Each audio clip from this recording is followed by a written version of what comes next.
Now it's time for No Pucks Given with Dan Kingerski of Pittsburgh Hockey Now. Penguin scoops, locker room buzz, and straight-up analysis. No fluff, all hockey. Now, here's Dan. Well, it is No Pucks Given here on the Pittsburgh Hockey Now platforms. You'll see this on YouTube and the website and the Odyssey podcast network, as well as wherever you get the podcasts, be it Apple and Amazon and Spotify and so on and so forth. I am Dan Kingerski, and if you're watching the video side of this, I'm a little worse for wear. 8 days in California. Man, that is just a different world. When I spent, 6 of those days in downtown LA, and I've got some stories. The things you're going to see in downtown LA. But let's talk some hockey on the No Pucks Given. We're going to go inside the Penguins road trip. Not everything is reportable that you see because, people aren't talking to you or you kind of find yourself in close proximity to areas that are off limits, but you get a sense and a vibe of what's going on with the team. And it really is, I think, an interesting dichotomy for the Pittsburgh Penguins right now. They come home from the 3-game road trip, 4-2, winners of the last 2. 3 very different games. But I guess I should say this because if the opposite were true, we'd mention it.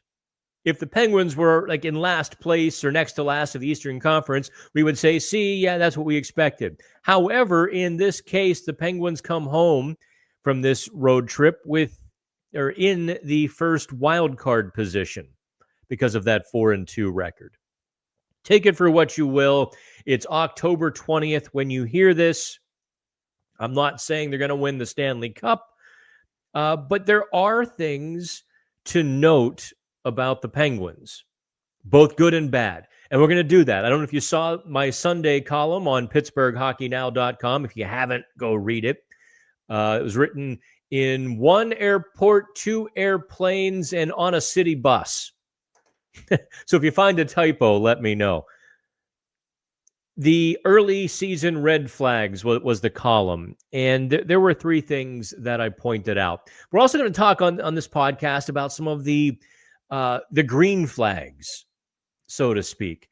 There are some things that are wildly exceeding my expectations, which are entirely replicable, sustainable even.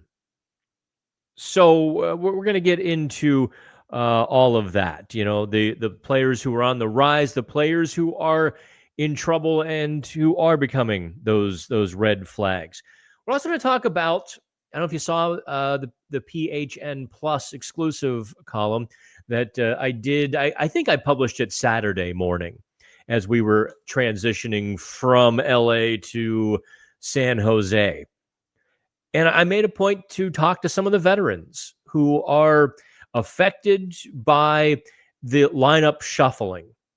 And I suppose that's the kind way to put it. Talked to Noel Acciari, talked to Sidney Crosby, amongst others. And the question was simple. How do you navigate this situation? How does the team navigate? I mean, most people, now I'm in media. It's a constant fact of life. Well, not now that I own my own company, but, before then, where somebody's always trying to take your job. That's just media. So that's every day for those of us scumbags in the media. Athletes deal with that as well. Most people, I don't think the person in the cubicle or the office next to you, they're not trying to take your job. They're probably trying to get you to do their job more often than not. Or if they are trying to get your job, it's just get promoted above you, not necessarily take what is yours. But in pro sports, you're sitting in a locker room where everybody has to sort of be unified, especially in hockey, where unity and conformity are so prized, so valued, that you're sitting looking across the room at somebody who not only might take your role, but also take your job. And you lose, Sidney Crosby used the word livelihood, and I thought that was important. We'll get into that as well. Plus, a couple of reader questions came in via the comments, because I put the little note in the Sunday morning Dan's Daily that if you comment with a question, and both questions actually, well, the one question I'm going to deal with as part of the red flags, but the other deals directly with this sort of the young player, but someone very much in danger of losing their job. So let's go inside the road trip a little bit, because it was 3 very distinct games. Anaheim, they had plenty of chances, plenty of scoring chances, didn't finish anything. A couple of the guys thought they got goalied. I don't know. I didn't go that far, but their penalty kill was again terrible. Anaheim really took it to them with the man advantage. Anaheim was blasting away. The point had shrunk almost to the, into the circles, because the PK sagged so far. Anaheim pushed them so far. And then at the end of the game, when Parker Waterspoon takes that delay of game penalty, and believe me, nobody was kicking Parker Waterspoon harder than Parker Waterspoon. I mean, we go over to his stall. I mean, credit him. Most guys in that situation, they're not talking to the media that night. They get in the room, they get their gear off as fast as possible, and they clear out like Wyatt Earp is coming for them at sundown, and they're gone. You're not getting the chance to talk to them. I really enjoy talking to Waterspoon. He really is. I'll just give you an example of what a good guy this is. I mean, you've seen on the ice how well he is playing. He is absolutely. I think he's probably playing the best hockey of his life, quite frankly. And you compare and contrast him to Matt Grzelcyk last season, you're like, oh, I see the difference in just the completeness of Waterspoon's 200-foot game. But, he makes that mistake Tuesday in Anaheim. Tuesday morning after the morning skate, I was, trying to talk to him, and there were a bunch of hockey bags in the way. And, I'm kind of reaching over a little bit, and I think everybody ran over to talk with Harrison Brunick, was it Brunick, or I forget who was sitting beside Waterspoon in the locker room, who had the stall next. But everybody, all of the TV cameras and everybody just kind of ran over there. And he's like, hang on. And he jumps over the hockey bags and joins me in the center of the very small locker room to have a conversation. My questions, that we wrote about. This is just what kind of guy this is, and it was quite interesting to me that he would go out of his way like that. But he's playing really well. You go to LA, Brunick gets scratched, comes back in. Brunick plays pretty well. Ben Kindl gets the 1-game scratch as they try to keep everybody fresh. Noel Acciari scratched in Anaheim, comes back, has an amazing game against LA. That might have been Noel Acciari's best game as a Penguin. No kidding. He was just flying. He turned the clock back a solid 5 years. That was the Noel Acciari that Kyle Dubas acquired, giving up a first-round pick a handful of years ago. But I also began to see with the lineup changes, and the reason I kind of bring up both of those games and the on-ice product, Penguins beat LA, obviously. They got some pretty good goaltending by LA. Anton Forsberg certainly was not stellar against the Penguins, and that played a role. We'll talk about Sheloffs and Tristan Jarry maybe another day. But that's when I began to see no one said anything. Don't misconstrue that. But I could see, I could sense, I could feel guys feeling anxious, a little angry, a little sad, getting the healthy scratches, the veterans. I saw one kind of just strolling through the bowels of the arena, nowhere to be, and just sort of dealing with it. And that's the kind of stuff that it really brings the human side to all of this.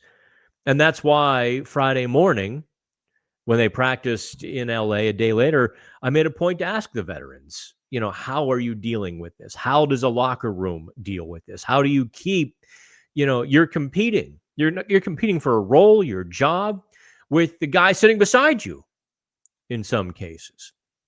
And that's where Noel Acciari really dug in a little bit. And he kind of gave me I understand what you're saying. Because most of us don't have to go through that. Most people, anyway. I've been through it. I've taken people's jobs, and I've had them taken, and so on and so forth. But Acciari talked about being a good cheerleader. He's like, you're not happy about it, not even a little bit. But this is when you have to, bring the positivity, and you have to be a cheerleader for those guys in the room. You have to want the best for everybody in there. I find that amazing, just an amazing bit of mental acuity and mental strength to do that.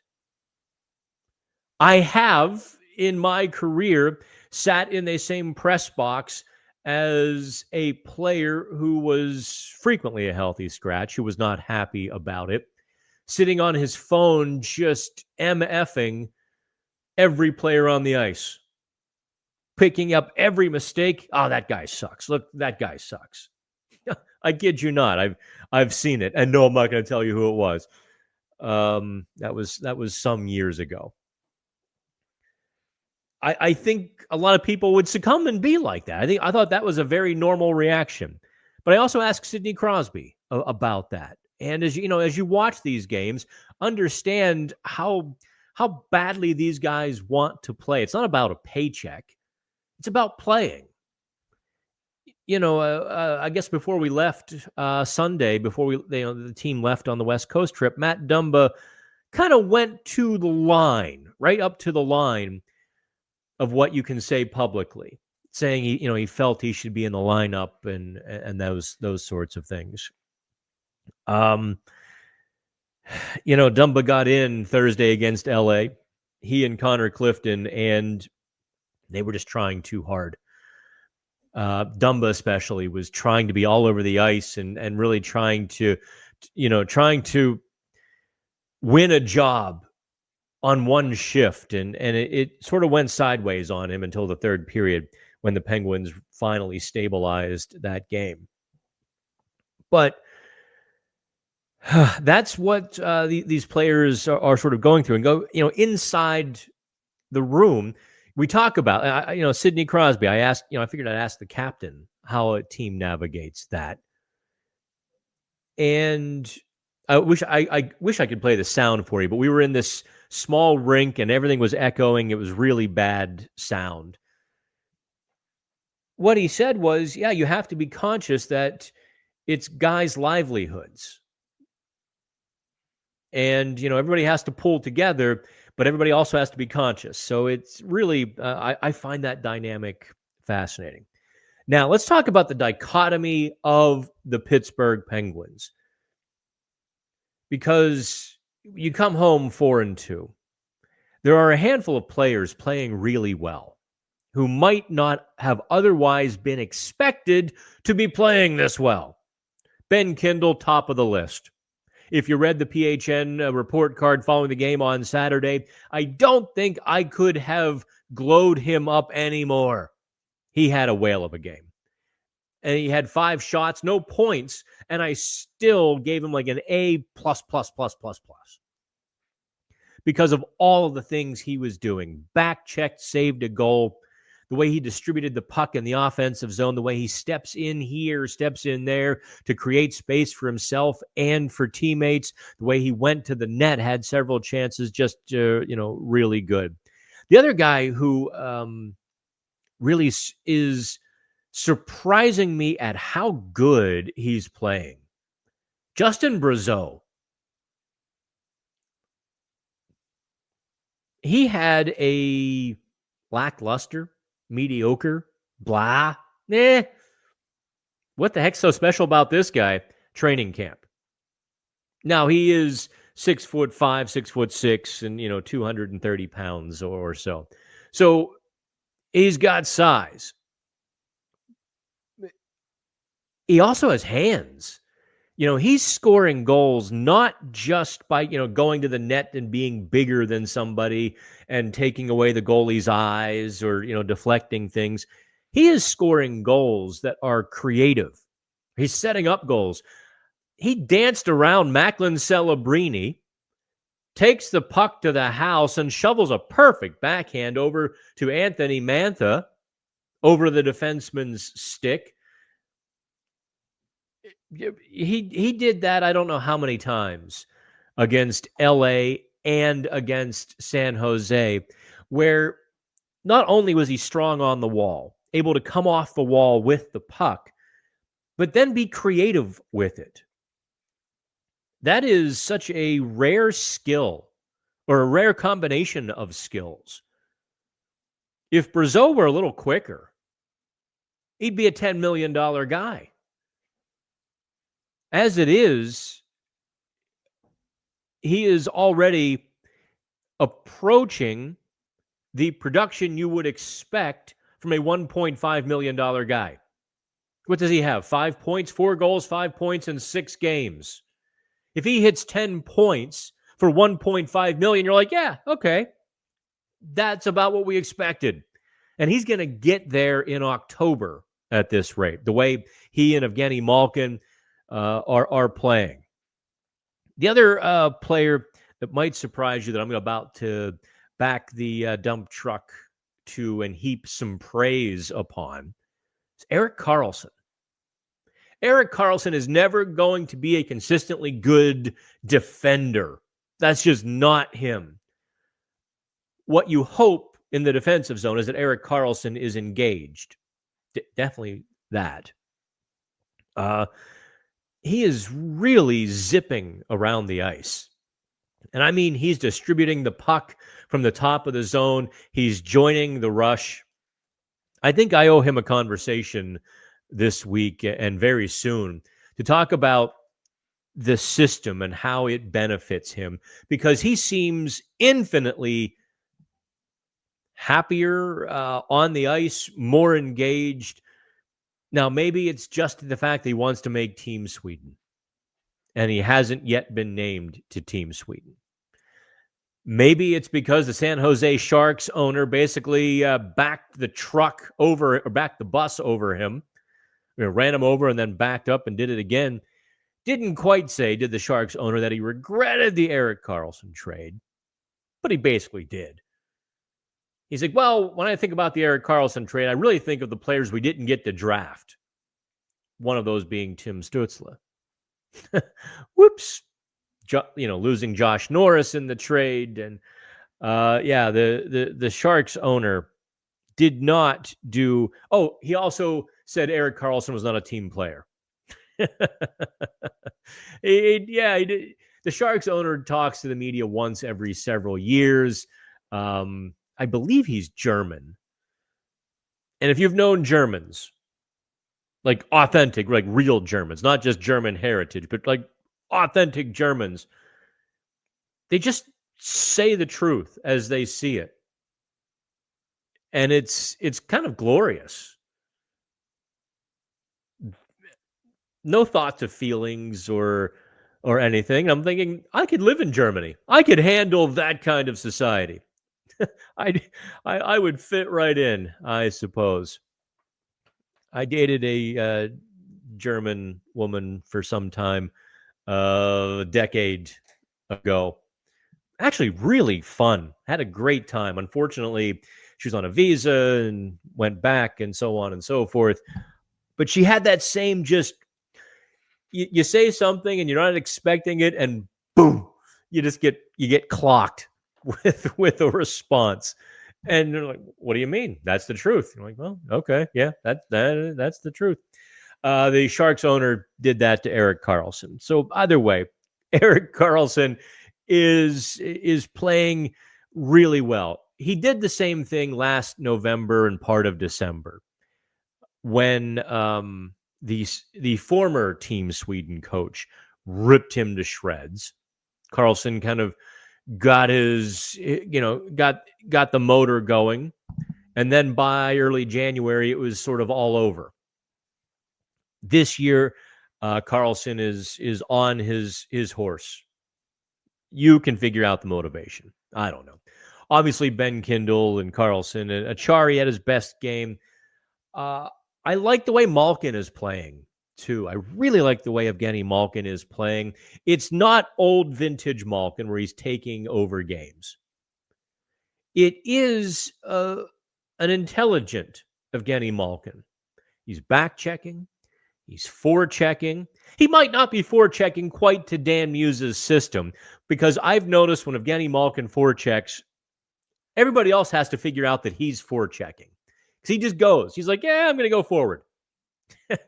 Muse's 1-1-3. Malkin is going to be, he doesn't care if he's not the one. He's going to become the one. He forechecks, like he always has, and just charges forward. But he's also putting up points, 9 points, 6 games. That's some pretty good totals for the big man. You notice no one's talking about Evgeni Malkin retiring right now.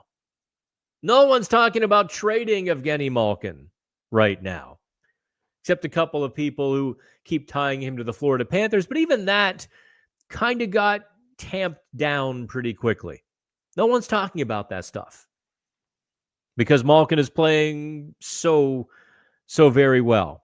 Now, this is the dichotomy of the Penguins, and this is what I really wanted to get to, and these are the red flags. For those of you on the video side, I've got a couple of Kris Letang videos, which were in the red flags story on PittsburghHockeyNow.com. I'll tell you what. Here is where we take a break. Okay, I'm going to take a quick break. The video will continue. The podcast is going to pause for a second for Odyssey to catch up. And then we've got, the red flag players who are really not holding up their end of the bargain or are off to a very bad start. And it could be a problem right after this. Okay, so talking about Kris Letang. I'm going to just be very blunt and honest that his skating does not look as good. He does not look as aggressive on the ice. He's, in turn, finding himself in some bad spots. And by that, obviously the Penguins shut out the San Jose Sharks 3-0 Saturday. Letang was only scored for a couple of turnovers. I had him for at least 4, and I think 5. Not just a handful of turnovers, but a few times letting players behind him or inside, getting the inside lane. For the video side, here is that play where he turns it over to William Eklund. Oh, no, he turns it over. Blind backhand pass at the blue line. William Eklund intercepts it, rushes 2-on-2. Letang sags way back, plays a big giant gap. So in addition to the turnover, now Letang is giving this guy a full head of steam coming across the blue line. Eklund whips a good shot. Jari makes a good save. But then Letang, because he played such a big gap, is now in no man's land. He's neither able to defend the player or the puck. So when there's a rebound, Eklund goes straight to it and gets a second really good whack. That's what you saw there. That's a problem. 3 mistakes, boom, boom, boom, rapid fire. Here's the other time where Eklund, 3-on-2, Eklund just takes the inside lane. Letang, I'll play that again.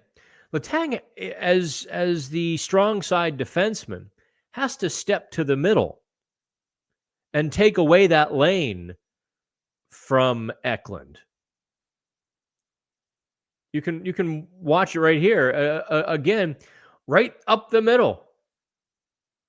And Letang was kind of watching the flank, even though Bryan Rust had come back into the play to take that pass away. That's a problem. Was it Eklund or... Yeah, it was Eklund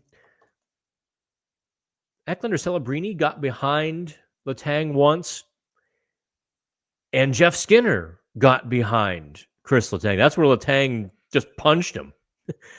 Whether he got like his upper arm or got the side of his head, it depends on the camera angle.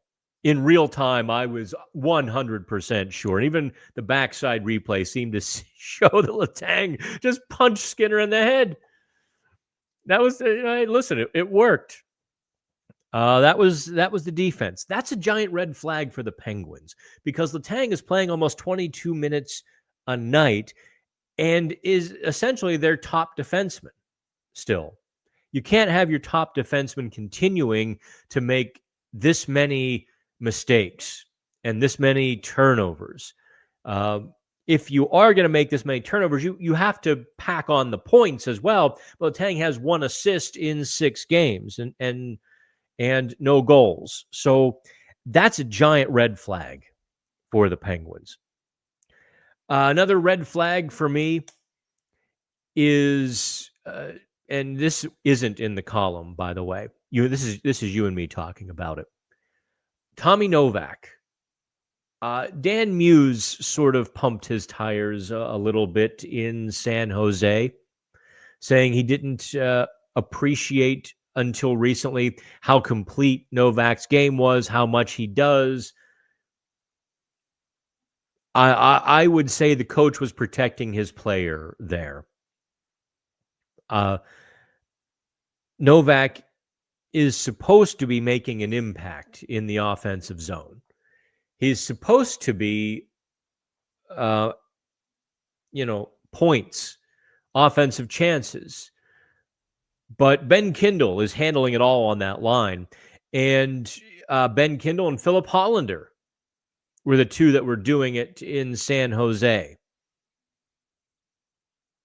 And I asked Ben Kindl about Philip Hollander. He's like, yeah, he's so strong, and he's consistent. He essentially always knows what Philip Hollander is going to do and where he's going to be, and it's a good thing for the rookie to have, because not just is Tommy Novak a bit of a red flag, Philip Tomasino hasn't seized any of his opportunities to this point.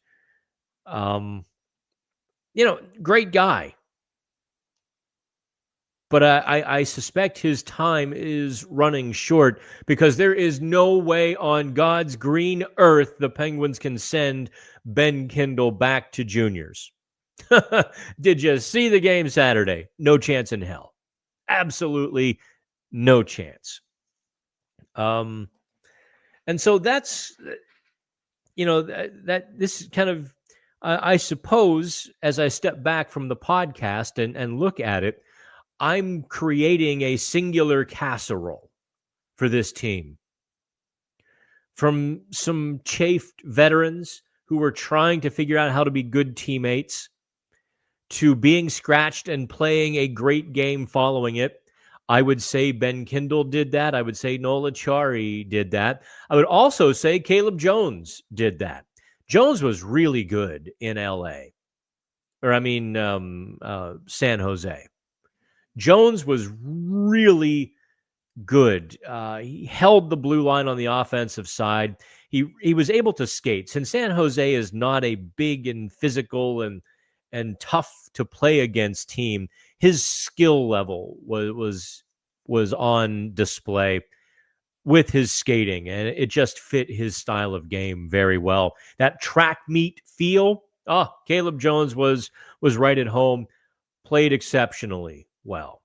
I mean, every player is going to make a mistake here or there. I always chuckle when I give a player like Caleb an A or an A plus. There's always someone that, well, what about that turnover in the second period? Or what about this play? I'm like, well, yeah. Go over Sidney Crosby's game. He's going to have a giveaway here or there and a play that he'd want to do over again. Hockey is a game of mistakes. Everybody's going to have, a little one here and there, and you just hope that it's benign. And on Saturday, Jones' mistake was very benign. His other play was quite malignant to the Sharks as he whizzed up the ice, as he distributed the puck and defended well in the defensive zone too. He was on his guy, keeping the net clean and, working the walls, so on and so forth. So I think that's about everything I wanted to really get to. Some guys are just having a start to the season that more resembles when I stepped in Los Angeles. I have no idea how that city is going to recover. It is going to take a dramatic change in thinking. The things that we saw. And it's funny, I got accused of playing politics and let's just say interspersed amongst the Penguins media contingent are a variety of political opinions. I think everybody was mortified by downtown LA. That's the best word I can use for it. Just like, what in the world are we looking at? I cannot recommend that as a road trip. If you stay like Josh, he stays in Manhattan Beach, rents a car and drives in. It's like, Josh, that was brilliant. I stayed in downtown LA all week, took the Amtrak to Anaheim. Logistically, it worked very well.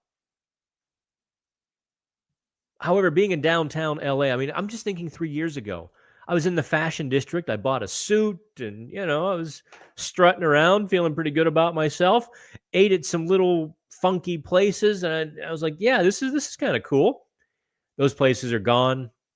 The fashion district is largely tents on the sidewalk, just lined up.